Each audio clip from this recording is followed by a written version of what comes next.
Hey everybody, Jeff from Corrugated Cavalier here. On this pretty chilly April day, we're out here doing some work anyhow. So today we're going to be talking about some similarities that I find between Krumphau and Fiore's breaking the thrust play. They're not exactly the same by any means, but to me they're kind of a solution to the same problem, and functionally similar. There are certainly some differences though, so we're going to go through that.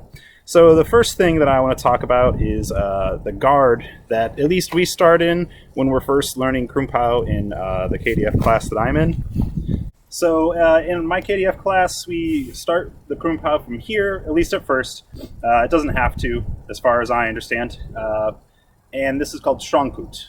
And a lot of people see it over here, but this is definitely a thing as well. And this looks almost exactly like Fiore's Porta di Ferro for longsword. So breaking the thrust can definitely be done from here. He says that explicitly in the section on Porta di Ferro. He says that you can, as you step, push their thrust to the ground, which is exactly what's happening in the breaking the thrust play. So that's kind of the first similarity, is that they can come from the same place. They do not have to, though. So let's go through Fiore's breaking thrust play real quick. So I'm going to start in Porta di Ferro just for now. My left leg is forward. And basically what he says is stepping forward, and then as you take a crescere this way, and as you take the next step in, and I think it's kind of like a mezza volta, so you're kind of turning in as you step, you strike their sword to the ground. And it's very hard to strike Paul's sword to the ground because it's tied to this garden. But that's the basic idea, and at the middle of their sword, roughly.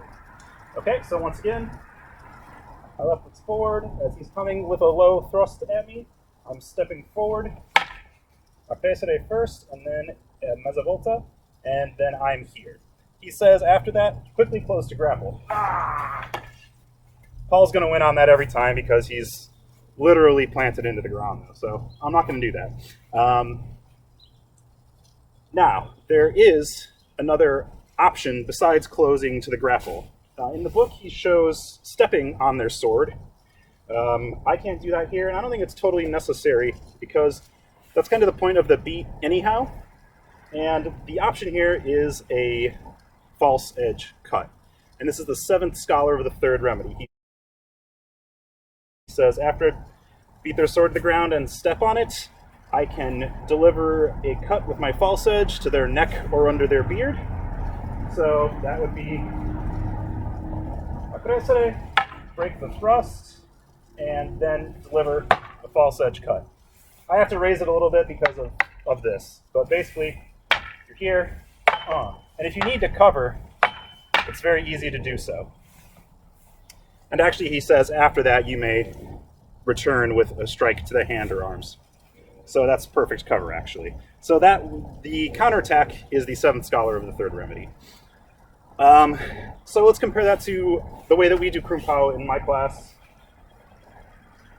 And that is starting off in Schrankut, this, I believe it translates to barrier guard. This time, however, I'm going to spring out to my right and cross my hands over like this to generate the force. But as you'll notice, it's still against a low thrust, or it can be from a low cut as well. Do that again. And then the first option that we do in my class is also this false edge cut. And we do a kind of sliding step back like that. You know, that's not mentioned in Fiore. I don't see why you couldn't do it necessarily. But anyways, that's not really part of this. So that is just the basic version of Krumphau that we do in my class. Yeah, there are definitely some differences. So in the breaking the thrust play, you're moving in towards the attack and taking the center line physically with your body, which Fiore loves to do. He does that in exchange of thrusts as well, and a number of other plays, really. And then he says to close to grapple, because also, once again, it's Fiore, and he loves to close to grapple. So there are two big differences right there. In the Krumphau, you're springing to the outside and crossing your wrists to generate some force.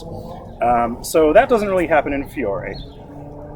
But I will say that it can kind of look like that, maybe not with the full wrist crossing, but you can also do the breaking the thrust play from what's called posta frontale, which is up here.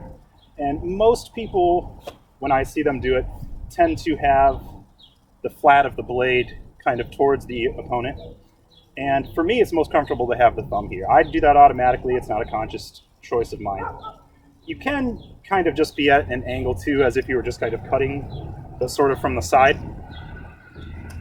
But I tend to have sort of the flat towards my opponent. So if you're in that position and you do the breaking of the thrust from there, I think it ends up looking pretty similar to the Krumphau without the spring out to the side.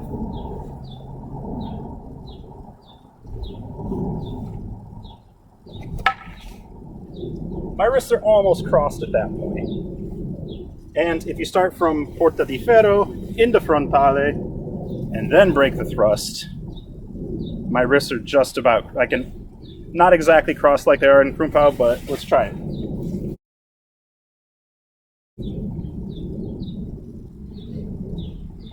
So I'm starting in porta di ferro, take my prese, I'm going to just say I'm coming to frontale at that point, and then I'm going to take my mezzavolta in, and here I am. I could make that cut a little bit straighter, but,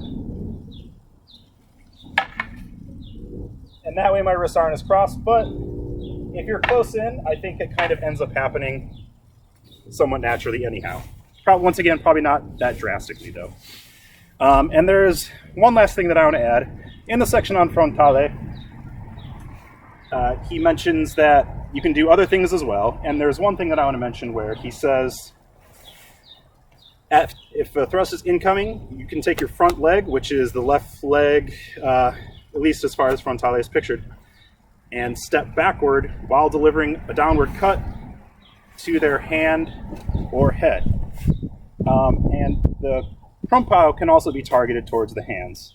And this makes it look a little bit more like it. You're not springing out to the right, but if you pass back, and also if I were trying to get my body and leg out of the way of a thrust, I would probably also be kind of turning my body a little bit at the same time. It ends up looking sort of like that. So from posta frontale, if I take my left leg back and cut down at the hands, that's kind of what it might look like. But the thrust would be kind of closer to my body at that point. So I'm just going to start here as if he's about to kill me. And okay, so they're definitely not, the same action by any means, but to me, they're kind of solving the same problem in different ways. And there are definitely some similarities there, or at least in my opinion. Once again, feel free to discuss below. Like I said in the last one, if you haven't checked that video out, it's me comparing the first two plays of Largo to Zornau. Like I said in that one, just, keep it respectful. I know people get kind of defensive about stuff like this, but it's all good. Don't have to agree. But these are definitely some similarities that I noticed. And where am I going with all this? I'm not really sure yet. I'm not trying to say that there's one fencing system or that they learned from the same master or anything. I'm just pointing out some similarities, and we'll see where it takes us. All right, thank you guys for coming by the channel. Please click like, subscribe, share this around to people who might find it interesting. Follow me on Twitter at CorrugatedCav1. We're getting really close to 100 subscribers. We're at 93, I think, as of me making this video. So I would love to do something really cool at 100, maybe some cutting. My only sharp is a katana. And I also have a Japanese yari that's sharp, so maybe I could do some stuff with that if you guys want to see it. Or if you have other ideas, comment below and I'll see what I can do, all right? Thanks again, guys. Be good to each other, and ciao.